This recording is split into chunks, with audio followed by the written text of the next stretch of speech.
who is this person you have brought and sitting in the middle of it here? I've seen him before. I believe we brought a turkey with us, JT. A turkey. A turkey, a real live turkey in the studio. I think there you go, Preston Pittman here with us. How you doing, Preston? A big, fat, bald, old, and ugly, but I am happy to be here. Just wish I was in the woods right now. Well, it's here. Now, did you have to do a harvest report this weekend? Not yet. Not yet. All right, we're going to talk about that. And we're going to talk with Preston, and I appreciate you being here. But let's talk about it. Turkey harvest reporting. It all got kicked off. Where are we at right now as of this morning? Before, it's real time, so it's probably updated. But as of when I left the office to come over here to the studio, JT, we were over 2,400 reported. So everything seems to be really, really running great. We kind of had the soft rollout with the youth season, but the big day was Friday. There were some birds harvested Friday and reported Friday. I think Friday we had 800, a little over 850 maybe. And it was pretty chilly Friday. Yeah, and I wouldn't call it great conditions by any means. It's great conditions today, though. Beautiful outside. This is going to be a beautiful week. If you didn't have a commitment here, I was really surprised he come dragging up in here today. I'm not gonna miss the radio. I'm not. I'm Reed. Made a commitment to you, and I almost thought about betting you a plate lunch that he wouldn't be here today. I'm glad I didn't. Yeah, he surprised everybody when I saw him walking across the parking lot this morning. But we're picking at you, man. Yeah, kind of. Well, it's you're picking. It is going to be a good week, and that's something to look forward to. It's sunny and 65 degrees outside. Spring is finally sprung. All right, I'm going to say this right now, and I'm not ashamed to admit this. I have never killed a turkey. I've tried. I've never called one up. I've tried. Well, I just haven't been successful with it. We got some people here today that can remedy that. I'm not asking to go on a turkey hunt. I'm not. That's not what I'm getting at. But what I'm saying is, so I'm interested in learning some more. Right. Yeah. Because it's probably best that I haven't, because that's really all I need is another. I got to go. Because everybody tells me, if you ever call one up and you successfully harvest it, that you are hooked on turkey hunting. Well, JT, I'll tell you, me personally, I can to this day remember the exact place, the exact call I was using. I was probably 11 years old, and I can remember the first turkey that I personally made gobble. Not somebody else did it for me, not my dad, not some relative. I made that turkey gobble. I remember it as clear as a bell. I was 11 years old when it happened. The first time I did it, I shut the car door too loud when we got out. So I want to go hunting in your place. Yeah, right. I don't know that. I think it may be houses there now, but it wasn't with a call. But I mean, hey, I did it. It was still dark outside. He's like, don't shut the door so loud. I said, well, turkey gobbled. All right, Reed, let's talk about the app rollout this weekend. Obviously, with anything new, sometimes you have to kind of grow in pain here or there, huh? Right. There's some, and we knew that coming in. We knew that it was a new thing, and not everybody's just going to just grab it and run with it. And so, in knowing that on the front end, we've met with all the officers across the state and kind of walked through some of the what ifs.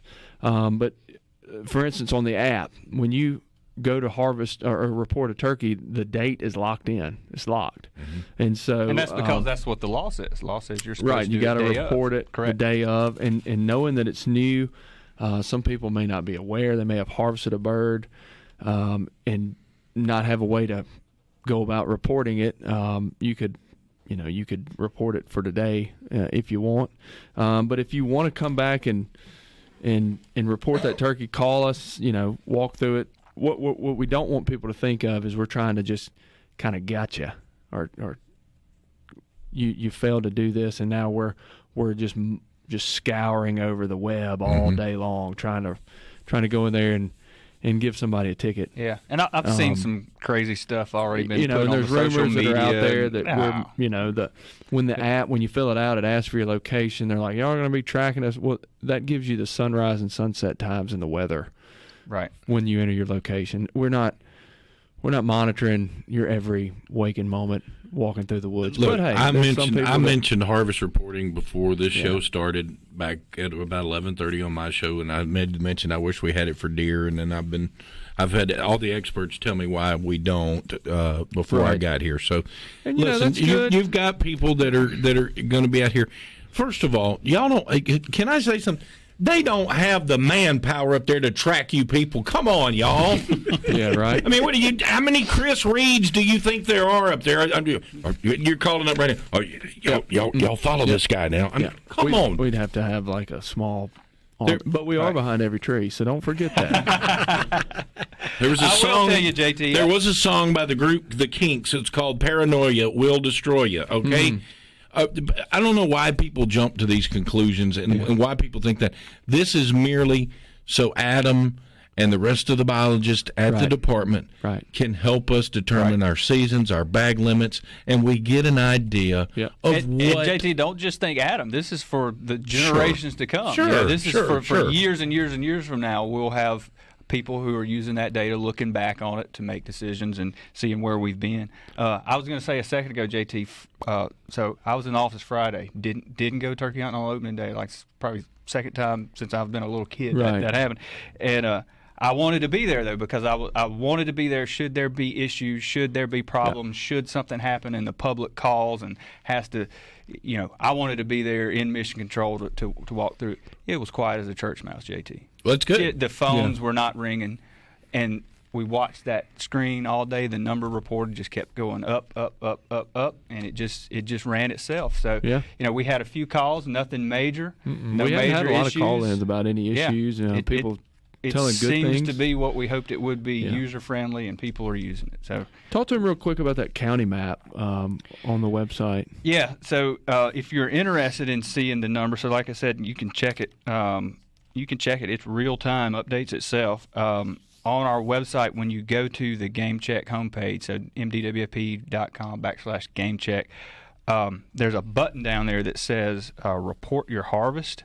And if you go to that Report Your Harvest button, when you report via the online, the page that has the Log Your Turkey Online has a map up there and has the number, so it's real time. So you can look at the map, click on the county, something pops up. Sure. And we may need to, get that map more front and center, I guess. But right now it's in there. You got to dig down to where you report your just turkey. Like the hunters are having to kind of walk this thing out new. We are too on the same side. So that's right. If we see some things need to be kind of changed or spun around, or we've made some changes. There's like a little Game Check team that's always kind of saying, what can we do better? What can we do easier to make it more user-friendly? And I'm sure after the season is over, we'll probably do some opinion survey stuff and get some feedback from users to figure out how we can tweak it and make it better for next year. All right, I have to ask y'all this question. Have you seen the crossing guard turkeys yet? No. Oh, my goodness. I don't know what you're talking about. It is a video that's out there of a gobbler that has literally got traffic stopped, and the cars are stopped. He's all fanned out. And these hens and jakes are crossing right in front of him. When the last one comes across, he follows them off, and the cars go by. What's that address? Preston. I was going to say, Preston, we don't have those turkeys in Mississippi, do we? No, sir. We do not. Those are northeastern turkeys or something. Those kind of turkeys don't exist in Mississippi. All I want is the address. Hey, we got a brief minute. I know there something popped up over the last week. Had a bunch of calls in from the Delta. Calling in, and then there was some talk around that we had closed turkey season due to high water flooding on the Mississippi River, and that's not the case. We've not closed turkey season, so I just wanted to put that out there and clarify that. We have on some WMAs, but not up and down the river. And people are remembering the deer season closure. And the law that goes with the deer season that requires it to close it at certain river levels, river stages, is October 1st through February 1st. And so that's for deer. Turkeys, have a better chance of getting to high ground. They can fly. That law's in statute, isn't it? It's an administrative code. Okay.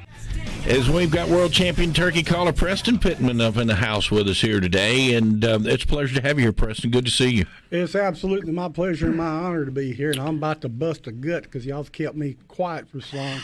I've got to say something. All right, go ahead. To the legislators, to Dr. Polis, to the biologists, and most importantly to the outdoorsmen and the sportsmen of this great state, thank you for finally getting us a report system on American wild turkey. Well, you've been an outspoken supporter on this, on harvest reporting. Tell me why. Well, it's real simple. We don't know what's going on in the state of Mississippi. We don't know how many birds are being killed. We don't know how many turkey hunters they are. We don't know if we need to change the seasons. We don't know if we need to go to a half a day. What about when Katrina come through? I can tell you, I was down in South Mississippi when Katrina come through, and as far as I'm concerned, the season should have been shut down, or at least changed to one bird until Mother Nature could report itself. Now we are feeding data into the men and women who need that data, which is who we hire, to help take care of us. They now have something solid to be able to base everything upon by the actual tagging system, or reporting system, I guess I should say. So I think it's been needed for an extremely long time. Go out of state. Right. I hunt all over the United States. Right. And there are one, maybe two states that I don't have to turn in a bird. They know what's going on, when it's going on, what needs to be done. All in the world it is a very important information tool for our biologists and for our, if you want to call them game wardens, whatever it may be. It don't matter. Just call it whatever. Just don't. As long as it's in an affectionate way, not like whenever I was 16, 17 mad, years old, right? like dirty dog. No. Yeah. I think, and something else, since you said that, I think that every sportsman out there, whenever you see a game official, is that fair enough? A game official, Conservation officer, conservation. Well, officer. let's call them what they're called out in the real world. Game game warden. official that could on be radio. that'd be like the look, referees on the football field. I get it, but you know what they refer to y'all as a game warden. That's Yeah, game warden. That's what it is. I mean, let's be honest. All right. Y'all all need to walk up and pat them on the back, shake their hands, and tell them thank you for what they're doing for us. Well, they're not your enemy; they're your friends. Sure, they are, and people need to understand this. It just blows me away that people think that this is some way for them to check up on them. This is government intrusion. No, this is government that you're paying for and help pay for. That with your purchase of ammo and guns and things like this that you're taxed on, is give them the tools so they can go make it better for you. Amen. And that's what this is all about. And for some reason, I never have been able to understand why people think this is some invasion of privacy or some overreach by the government. This is the government trying to help the harvest and help the herd or help the population, which in turn helps you, Mr. Turkey Hunter. And when you've only got 1 or 2 wardens per county, it's us, the outdoorsmen, that need to be working to, for, and with them, and helping them in any way that we possibly can. And it's just that simple. So when did I told you the story. I've always been told that you get hooked. Right. When did that happen to you? When did your love for turkey hunting? What age? Where were you? What brought all this on, this madness on, that has turned you into the world championship turkey caller and the turkey guru you are? On November 28th of 1953, I was hatched when I popped out of my mom, and the baby doctor grabbed me by my hind legs and spanked me on the hiney. I went, and I've been doing it ever since. So I was hatched. Yeah. Now, in all honesty, I'm very fortunate that I had a mother and a father and aunts and uncles and cousins that's what we did. We were outdoorsmen. We were sportsmen. They took me. We didn't have cell phones back then, so you had to entertain yourself, and this was one way of entertainment, along with actually putting food on the table for our family. Sure. And that's what we did. And very small in stature, couldn't play football, had no height, couldn't play basketball, but I was a competitive little person. And went to Carthage, Mississippi, to the Mississippi State Championship Turkey Calling Contest. Met my all-time hero, Mr. Jack Dudley. Yeah, what year was that? I would have been, don't get me lying, I was about 12 years old. Okay. And idolized Mr. Dudley. He's up on the stage with his natural voice doing all these calls and stuff. And I went, ooh, hunting, competition. I like this. And he worked with me a little bit, kind of got me going. Started calling my natural voice, and at 16, I walked up on the stage, won the Mississippi State Championship, and from there went on to 2 or 3 other contests that I won. 16 years old, huh? Yes, sir. So what is that? What made you do? Is that what made you do competitive calling? Just watching him do that? He started me. Yeah. He started me, and since I had a competitive nature, but I didn't have the size, the health, had asthma, chronic nosebleeds. I couldn't compete in anything. And all of a sudden, here's something. I love to hunt and fish because I've been doing that since I was 5 years old. And here was something that was competitive, and I just fell in love with it. Now you said he called with his natural voice, correct? He didn't use a call? Correct. That is correct. Now, when you won your first competition, were you using a call?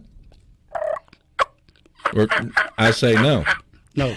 Right. Now, as I've gotten older, the quality of my calling is gone. That sounded pretty good to me. What about you, Butler? I'd say that'd call one in, JT. Yeah. What year was it when you won the Grand National first time? Oh, let me see. I won the first national championship. That was before there was an NWTF up in Yellville, Arkansas. I think I was 19. And went on and won the first world when I was about 22 or 23. And during about a 20-year stretch, I was winning a few contests, if you know what I mean. But that's what I did. You know, I traveled from one place to another place to another place to another place because of my competitive nature, and was competing in any and every contest that I could compete in, whether it be natural voice, whether it be friction, whether it be air, whatever it may be. And went on and held all 5 different divisions of the World Turkey Calling Championship. That's natural voice, 2-man team, champion of champions, the open world. Did I say natural voice? Yep. There's 5 different divisions, and won all 5 different divisions of those. So that turned into something pretty lucrative for you too, because that's when you started making calls, right? Well, here's how I say it: I will never be a millionaire, but I am the richest man in the world because I do what I like and I like what I do. So I'm blessed. Right. So what compelled you to start Preston Pittman Turkey Calls? Hell, I was broke. I couldn't afford to buy calls. You had to go back. You had to get all over to go to these competitions, huh? Kind of like a competitive nature. I had a little thing called dyslexia. Yeah. Nobody knew what it was, so I was a dummy in school.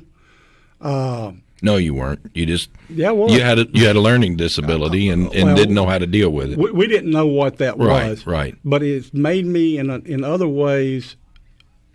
I guess you call me. I'm an invention freak. I love to take things and tinker with it and turn it into something. And so started the business. How many different calls you have now? Look, we're not here to talk about my I'm asking company. a question real quick. That's my question. 40-something. 40-something. And they're not just mouth calls, right? It's a little bit of everything. Okay. All right. JT, when I was learning to turkey hunt when I was a kid, I wouldn't have a call if it wasn't a Preston Pittman call. I just thought Preston Pittman calls were the. Well, what happened to you? When you were a kid? Now, what happened to you?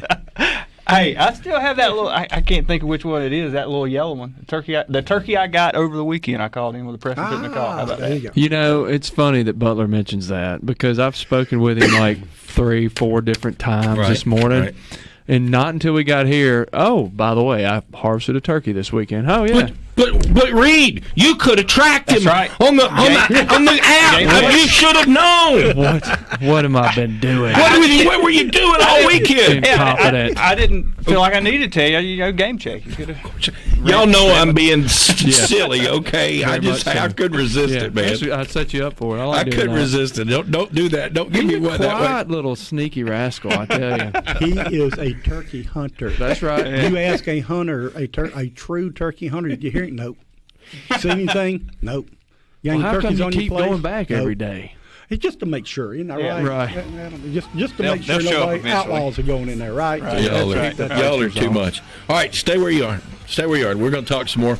We're talking about turkey hunting, and it's well underway. And what a great afternoon to go, or good morning. And we can do that. You can hunt them in the afternoon too, right? You can hunt them in the afternoon. You ever killed a good bird in the afternoon, Preston? I killed my best birds between probably 10 o'clock in the morning and 2 o'clock in the afternoon. Really? There's a couple of states where you can't hunt in the afternoon. Gotcha. We're not one of those. Preston Pittman, World Championship Turkey Caller here, a Mississippian, right here with us. And so, I told you, Preston, I've never really done it. I would say I'm as much a novice turkey hunter as the next guy. So give me some advice. I'm just kind of a newbie. I'm a newbie here, and I'm trying to get started. Let me ask you a question first. All right. Do you like your job? Yeah. Are you married? Yeah. Do you like your wife? Yeah, sure. Don't start turkey hunting. Okay, I got you. Because you're liable to lose one or the other. Yeah. Advice in a matter of minutes. Go early, stay late, hunt hard. You give me a person that has strictly the basic abilities of calling. Mm-hmm. But that same person is an awesome woodsman, knows his or her territory and land like the back of their hand, and I will take that person tenfold over a world champion caller that has never stepped into the woods. Keep it simple. Stay with the basics. I'm going to take one little word, and this is the basic hen yelp, the analogy I'm fixing to give you. Okay. I'm going to take one human word, and I'm going to have three total separate meanings. I'm going to go, hey, or I'm going to go, hey, or that good-looking girl's going to walk by, and I'm going to go, hey. So learn how to do the basics first, the basic hen yelp, then learn how to put the expression into it so that you know exactly what you're saying to him or communicating to him. I'm calm, cool, and collective. Hey, I'm looking for you way off, or I'm the best looking thing you've ever seen in the whole wide world. Then you start growing from that. And it doesn't matter if it's a box call, a slate call, glass call, diaphragm, whatever it may be. And get to the point to where you are controlling the caller. The caller is not controlling you. So I can do it super soft, or I can do it super loud, or I can do it slow, or I can do it fast. Then and only then do you start moving on to other sounds and other calls and or either callers. All right, so give me just the basic yelp, right? Give me an example there, just the basic. Demonstrate it here for us, if you don't mind. As he's getting things ready to go here. Right this here. Is Chris Reed fixing to make this call. Yeah, right. You wish. Right. No, that was actually Adam. But I had to do that.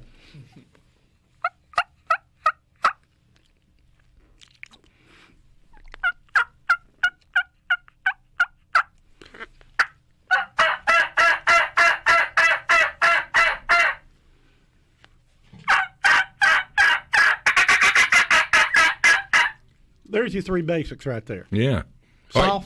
Soft, loud, right. begging, excited, fast. And that's that last one is I'm the most beautiful turkey you've ever seen, right? That's the string bikini walking down the beaches of Florida. I got you. Okay, I got you. So if you can kind of master those three different basic calls, then you've got it, right? You can say just about anything that you want to say, but this is killing turkeys.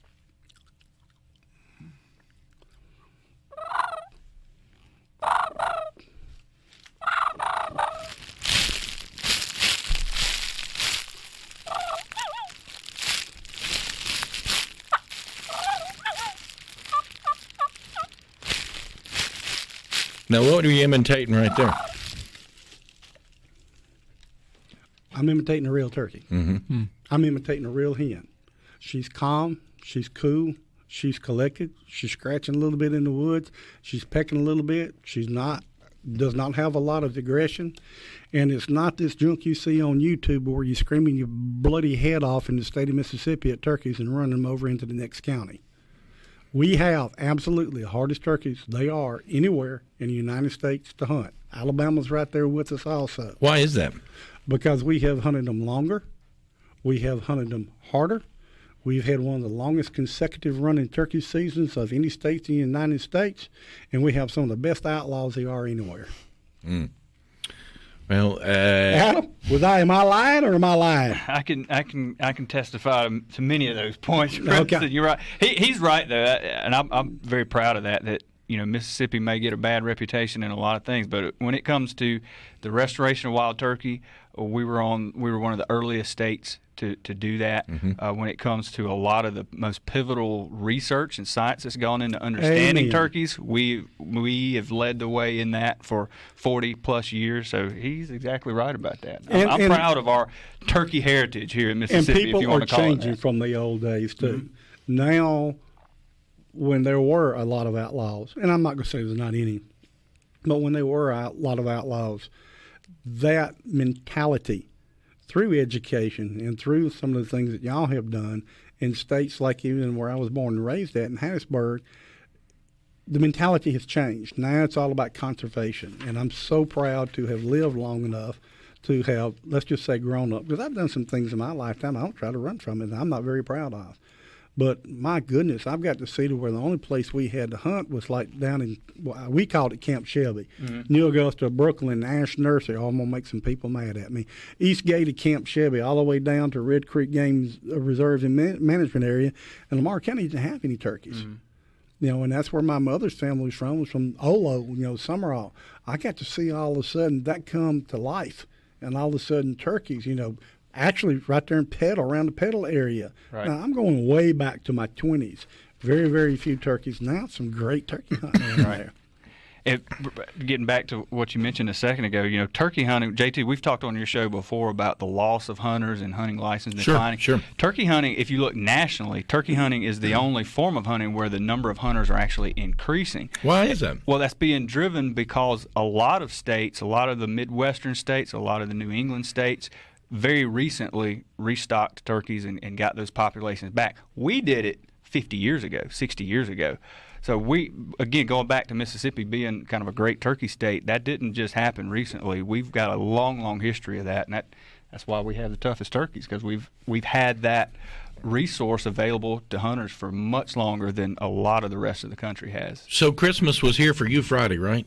Christmas was Friday for you, right, Preston? Well, let me see. I'm going to give you a real quick rundown of my hunt. Got too close to a bird Friday morning. I bumped him. I still make mistakes. You bumped him. Yeah, you know why? Because I would not step across the boundary line. That means I would not walk into him from another man's land. If I could have, I'd have gotten a position on him. I had to go down to a little logging road, and I bumped him. I scared him. Then we went to try to find another one, and here come 4 coyotes. One of them did not run off. Let me see. That afternoon, I did a little sit blind calling. The wind was blowing 90 miles an hour, halfway asleep. And guess what came in? Another coyote and hit my little decoy. So that ended that hunt. Did that coyote leave too? Crawling. Mm-hmm. You got a coyote problem, Preston. Two of them are gone, though. Let me see. Second day of season, Saturday, went into an area to where we knew beyond a shadow of a doubt we'd left those birds alone, because we were in a little contest, too, that was going on. We knew that they were going to be there, no problem. They're there every year, same place, do the same thing, so on and so forth. They weren't there. Then basically it turned into what little bit of time I had left. I have an 11-year-old granddaughter that I'm wanting to harvest a bird, more so than me. And I spent a morning with her. And this morning, you know what I did? I slept. You slept in, huh?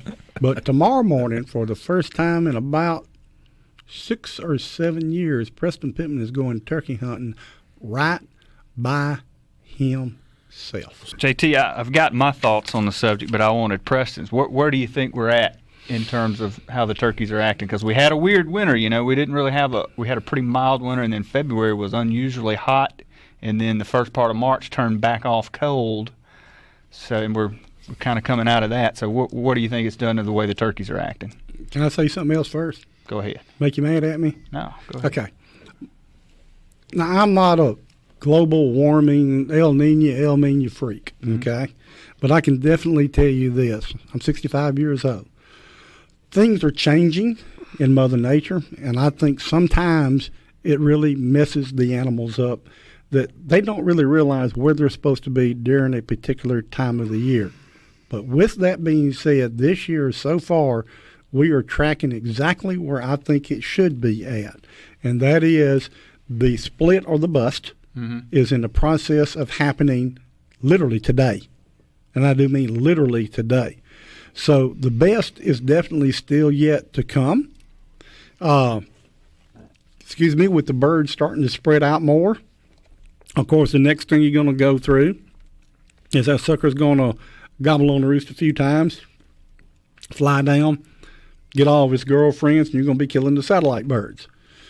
Then you're going to go through what I call the stage to where you hunt during mid-morning and early afternoon, because then the hens start dropping off going to set. Mm-hmm. Then you're going to go through the stage up to 3 to 5 days to when that sorry sack of snot that you've been messing with the whole year that's turned you every which way but loose turns into the love-sick Romeo, because he turns around and looks one morning and all of his girlfriends are gone. And he comes running right up in your face, and you done tried everything in the world on him. And all of a sudden he becomes a dummy. Love will kill you. So is it about the same time across the state, or could you kind of chase them from the south part of the state to the north part of the state? That like you do the rest. We actually did a study several years ago with Mississippi State looking at gobbling activity, and the peak of gobbling varies by up to 2 weeks, kind of from the north end of the state to the south end of the state. So the south end usually going to obviously a little bit earlier, right? North end a little bit later. But I kind of think I agree with what Preston said. I think we're kind of right where we need it. The dogwoods tell me we're about where we need to be right and now. I'll tell you something else, too. Through 75% of the United States of America, whatever happens in Mississippi will happen in upstate New York about the same time when their timing is, too. Right. That's just fact. I mean, I can't, quote, prove it, but I've watched it every year. You're right. It's interesting, like talking to my colleagues in other states, other biologists. When we have a good hatch here, Georgia usually has a good hatch. It's interesting how even across big geographies, sort of those populations are all kind of in sync with one another. How many states do you reckon you've hunted in, Preston? 33, 4, 5, 6. Yeah. Something like that. Wow. All right, we only got like a couple of minutes left. So we want to do a turkey call at all, or what else you got left? Well, tell me. While we still have a second, I wanted to plug the contest that the foundation is sponsoring. Okay. The foundation and Dad Super Paw Down on the coast are sponsoring a Benelli Super Black Eagle for anyone who shares our Game Check Facebook post on our page. So. Real quick, tell somebody, like I have an out-of-stater, Mr. Shane Hendershot, coming in here. How, if I had a youth or had a friend that was with me and they didn't have the app, what would I do? So there's really two options. They can we've talked about it on the show. They can call the bird in 1-800-BE-SMART. They can do it on the website, or they can find somebody with the app and log it through the app. Okay, I've got the app. So there's a feature on the app where you can add an additional sign up there in the top right corner. You can add their information and then switch back and forth between the two. How about if I had 3? Hey, add them up. I don't know that there's a limit to that. As far as I know, there's not a limit. Perfect. Yeah. All right, there you go. I only got about 30 seconds left. Call me up something. Do something real quick before we leave. There's nothing in there.